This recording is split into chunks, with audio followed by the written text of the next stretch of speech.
पिछले 35 सालों से लालू और नीतीश जी ये बारी बारी से राज किया है इन लोगों ने।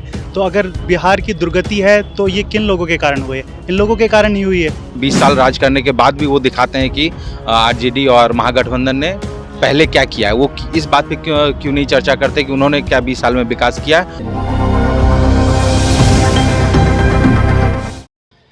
देखिए, चुनावी माहौल है और इस माहौल में हमारे साथ कई युवा हैं। किसको देखते हैं इस बार चुनाव में? प्रशांत किशोर हैं, तेजस्वी यादव हैं, नीतीश कुमार। एनडीए की गठबंधन की सरकार जो है बिहार में चुनाव लड़ रही है। नीतीश कुमार ने कहा कि 20 सालों में हमने जंगल राज को हटाया, विकास बिहार में किया। प्रशांत किशोर नीतीश कुमार के खिलाफ लड़के आगे बढ़ रहे हैं, कह रहे हैं कि बिहार की दुर्गति का कारण जो है लालू और नीतीश है। बिल्कुल है सर, जो कह रहे हैं वो आप बिहार के किसी भी व्यक्ति से पूछ सकते हैं। जो बिहार के बाहर भी आज की डेट में प्रवासी मजदूर रह रहे हैं, वो इन्हीं नेताओं के भ्रष्टाचार के कारण, इन्हीं नेताओं की दुर्गति के कारण वो लोग आज बिहार से बाहर प्रवास करने पे मजबूर हैं। उन्हें मजबूरी में 8-10 हज़ार की नौकरी के लिए बिहार को छोड़कर, अपने माँ बाप को छोड़कर, अपने बच्चों को छोड़कर बाहर रोजी रोटी के लिए जाना पड़ता है। आप देखिए, छठ जैसे त्यौहार पे वो लोग किस तरह दुर्गति के कारण ट्रेनों में भर भर के, बसों में भर भर कर आ रहे हैं, मजबूरी के कारण आ रहे हैं वो लोग। बिहार में पिछले 35 सालों से लालू और नीतीश जी ये बारी बारी से राज किया है इन लोगों ने। तो अगर बिहार की दुर्गति है तो ये किन लोगों के कारण हुई है? इन लोगों के कारण ही हुई है। प्रशांत जी उस दुर्गति को दूर करने का एकमात्र विकल्प हैं आज के डेट में। नीतीश कुमार के साथ थे तो ये दुर्गति उनको नहीं दिख रही थी। उन्होंने जो 7 निश्चय का कार्यक्रम किया था, उन्होंने कार्यक्रम देने का काम कर सकते हैं, वो प्लानिंग कर सकते हैं, लेकिन एग्जीक्यूट करने का काम तो जो उस सरकार की वर्तमान सरकार 7 निश्चय की बात करें, 7 निश्चय का एग्जीक्यूटिव जो उनको लागू करवाना था, सारा चीज़ जो है उन्हीं के निर्देशन में हो रहा था। सारा चीज़ क्रियान्वयन जो है वो खुद कर रहे थे। तो फिर उसमें जो भ्रष्टाचार हुई तो उसके जिम्मेवार तो प्रशांत किशोर भी होंगे। प्लान करने के जिम्मेदार थे, उसको कराने भी। लेकिन अब जब नहीं हुआ जब भी तो वो आए हैं ना इंडिविजुअल। अगर किसी मतलब कुछ क्षेत्र में कार्य कर रहे हैं, आप लोग पहले तो इसी विश्वास के साथ कर रहे हैं कि हाँ भाई वो चीज़ को लागू करेंगे। जब वो लागू होगा, उस लागू होने में किसी जो एग्जिस्टिंग पार्टियां हैं वो भ्रष्टाचार कर रहे हैं, तब आप वहाँ पर विरोध करिएगा। विरोध करने के बाद पार्टी या समर्थन आपका लोग नहीं सुनेंगे, तब आप अलग होंगे। अलग होने के बाद फिर उन्होंने अपनी पदयात्रा स्टार्ट करी। कुछ बदला कि नहीं बिहार में? कुछ चेहरा बदला कि नहीं 20 सालों में? देखिए, बिहार में चेहरा आप कैसे कह सकते हैं बदला है? वही लोग हैं जो पहले कर रहे थे, वही विकास बयार बही की नहीं बिहार में।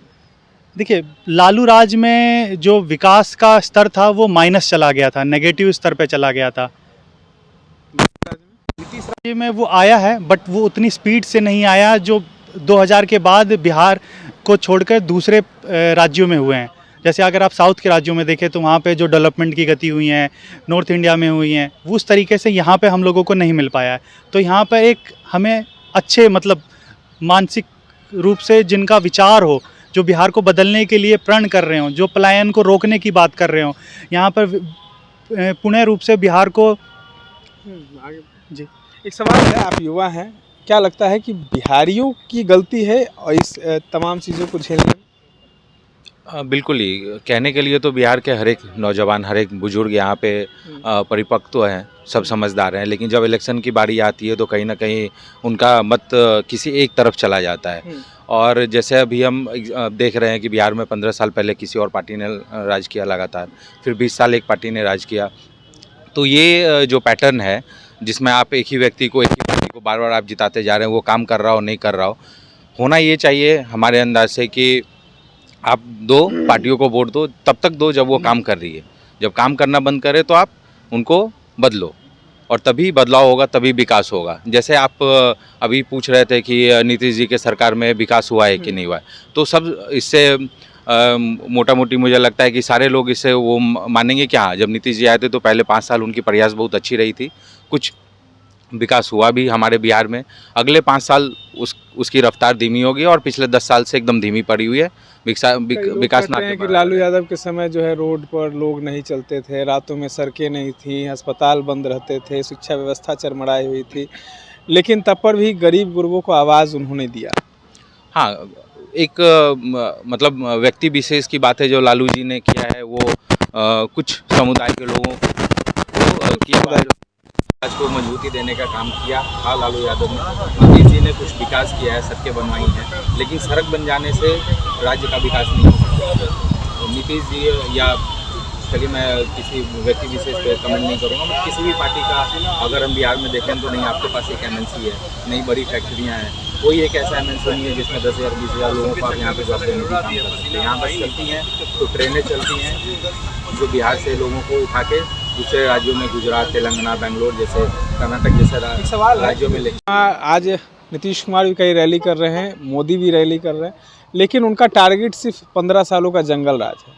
20 सालों की विकास की गाथा या विकास बिहार में क्या करेंगे अगली चुनाव के बाद, ये तमाम चीज़ों पर फोकस।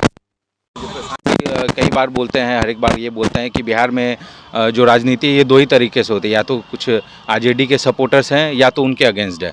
और अपने जो अभी नए एनडीए गठबंधन वाले लोग हैं ये उसी चीज़ को अभी भी मतलब 20 साल राज करने के बाद भी वो दिखाते हैं कि आरजेडी और महागठबंधन ने पहले क्या किया है। वो इस बात पे क्यों नहीं चर्चा करते कि उन्होंने क्या 20 साल में विकास किया है, और उस विकास को क्यों नहीं भुनाने की कोशिश करते हैं, और उसके जगह ये डरा रहे हैं लोगों को कि आप अगर हमें वोट नहीं दोगे तो फिर पहले जैसा राज हो जाएगा, जंगल राज हो जाएगा। सवाल हम लेते हैं। हाँ जी भैया, आपके मुझे बताते हैं कि सबसे पहले तो आने के लिए बहुत बहुत धन्यवाद। और हम पंजाब से हैं और पंजाब से आकर यहाँ जन स्वराज के लिए अपना कंट्रीब्यूशन दे रहे हैं। पंजाब में तो कांग्रेस की सरकार है, तो फिर यहाँ जन स्वराज का विचारधारा हमको अच्छा लगता है, शिक्षा के लिए, पलायन के लिए, रोजगार के लिए, इसीलिए यहाँ आए हैं। पंजाब में ये सब है कि क्या नौकरी है, रोजगार है, पंजाब में सुविधाएं हैं, लेकिन पंजाब में भी ज़रूरत है।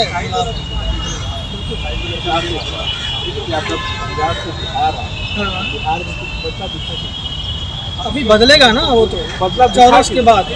अभी तो वैसे ही है भाई, बोलने के लिए बदला है, ठीक है। एनडीए बड़े बड़े दावे ठोक रही है कि हमने पलायन बंद कर दिया। नीतीश जी रोज बोलते हैं पलायन क्या बंद कर दिया। अब चलिए हमारे साथ लुधियाना, वहाँ देखिए फैक्ट्री में, लोहा ढलाई की फैक्ट्री में 1500 डिग्री पर लोहा पिघलता है, और बिहार का नौजवान वहाँ पे हड्डी गला रहा है।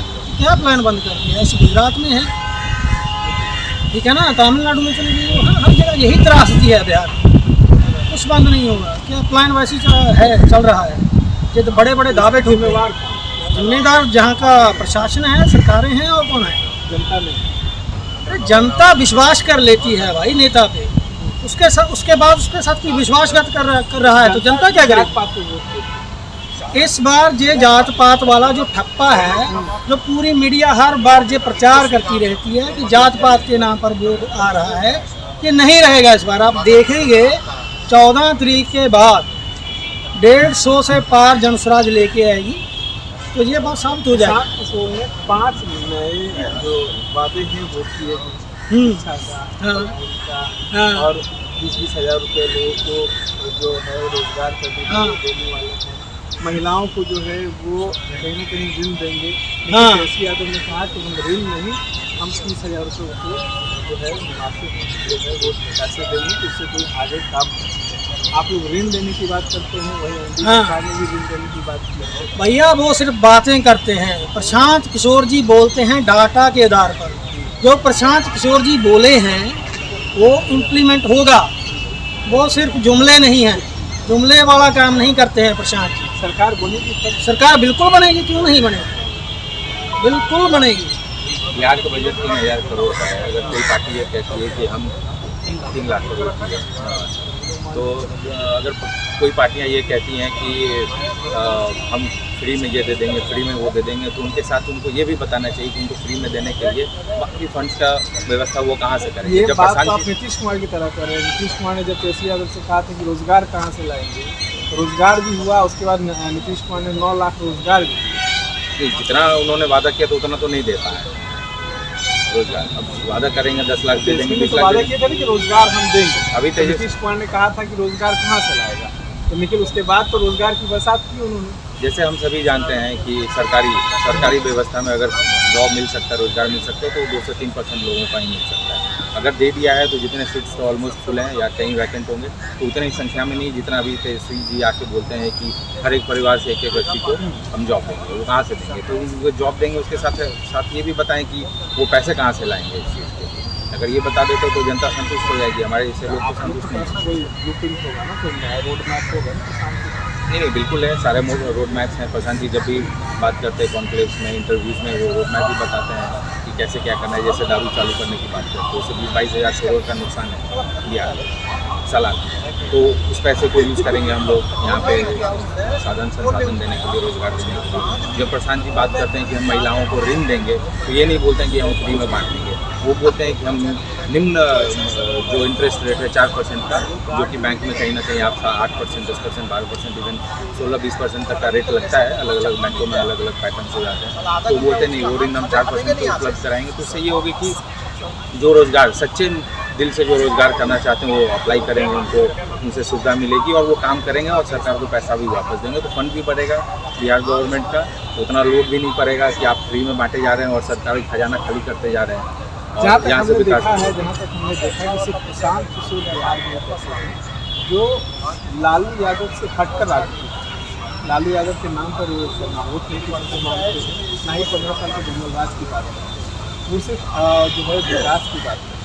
क्यों एनडीए सरकार के तमाम जो लोग हैं वो लालू यादव के काल को अभी भी याद कराते हैं लोगों को, और उनके काल के विकास की याद कराते हैं, ना तो अपने 20 साल की याद कराते हैं। लालू के खिलाफ राजनीति होती है या लालू के पक्ष में राजनीति होती है, साथ इसमें क्यों नहीं जा रहा?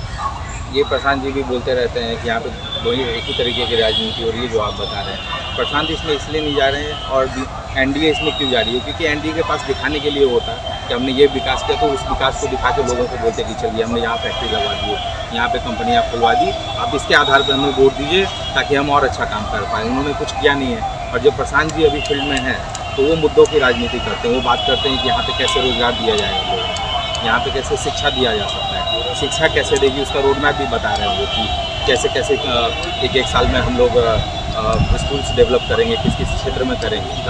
तो ये मुद्दों की राजनीति अंतिम सवाल ये है, प्रशांत जिसके साथ आगे बढ़ रहे हैं वो राष्ट्रीय अध्यक्ष उनके साथ परिवार जो है कांग्रेस के साथ है, अब उनके साथ वो आगे बढ़ रहे हैं। उदय सिंह हैं राष्ट्रीय अध्यक्ष पार्टी के, उनका कांग्रेस के साथ रहा पुराना समय, तो नहीं लगता है कांग्रेस इतिहास की बयान उनको अगर देखेंगे तो पुराने जितने भी लोग हैं वो किसी न किसी पार्टी से तो जुड़े ही थे। आप भी हो सकते हैं कांग्रेस से या आरजेडी से हो सकते हैं, मैं भी किसी पार्टी से होगा जो राजनीतिक क्षेत्र में है। राजनीतिक क्षेत्र में हो रहा है, लेकिन सवाल ये है कि प्रशांत जो चीज़ लेके आगे कांग्रेस की विचारधारा उनसे मैच कर रही है, क्या लगता है? गांधी जी की विचारधारा को लेकर, अम्बेडकर जी की विचारधारा को लेकर बिहार में उन्होंने पदयात्रा की है, उसी विचारधारा को लेकर। तो आप ये कह सकते हैं कि कांग्रेस की विचारधारा थी, तो कांग्रेस की विचारधारा निर्जीव हो गई थी, मर चुकी थी, उसको पुनः स्थापित करने की बात कर रहे हैं। गांधी जी ने ही देश की आज़ादी में भागीदारी दी है, तो उसी विचारधारा के साथ काम कर रहे हैं। गांधी जी ने चंपारण सत्याग्रह से स्टार्ट किया था, वहीं से उन्होंने प्रशांत जी ने अपनी यात्रा शुरू करी है। 3 साल आप देखिए, भारत की आज़ादी के बाद किसी राज्य में किसी भी नेता ने पदयात्रा के रूप में कार्य किया? उन्होंने एक एक गांव जाने की कोशिश की, 3 साल वो पैदल चले, लोगों को समझाने की उन्होंने कोशिश करी है, जो बिहार की समस्या है उनसे अवगत कराया है लोगों को। उसके बाद उन्होंने राजनीतिक पार्टी पिछले 1 साल में हम पार्टी के रूप में हमने स्टैब्लिश करा, चुनाव लड़ा, अब हम मेन पार्टी के रूप में आ रहे हैं। तो उस वक्त मोहम्मद के साथ सरकार बनाएंगे, जो उनके 5 मुख्य विषय हैं, चाहे वो सबसे पहला विषय हमारा पलायन को रोकने का है, 10 से 12 हज़ार रुपये के लिए बाहर किसी को नौकरी करने की ज़रूरत नहीं पड़ेगी, महिलाओं को यहीं पर ऋण मिलेगा, बुजुर्गों को सम्मानजनक 2000 का पेंशन मिलेगा, जिसमें एक स्टेप हमें फ़ायदा भी हो चुका है। 400 रुपये आज पिछले 20 सालों में नहीं बढ़ा था, तो 400 से 1100 रुपये जन स्वराज की मेहनत के कारण ही बढ़ा है। आप देखेंगे दुनिया भर की अभी नीतीश जी ने जो पिछले महीने योजनाएं करी हैं वो जन स्वराज की मेहनत है, जो पिछले 3 साल से पदयात्रा के रूप में किया है जन स्वराज ने। चीज़ों को सुन रहे थे और देखना ये होगा कि इस बार चुनाव में किसका बोलबाला होगा। हम अपडेट्स के लिए बने रहे साइड लाइक।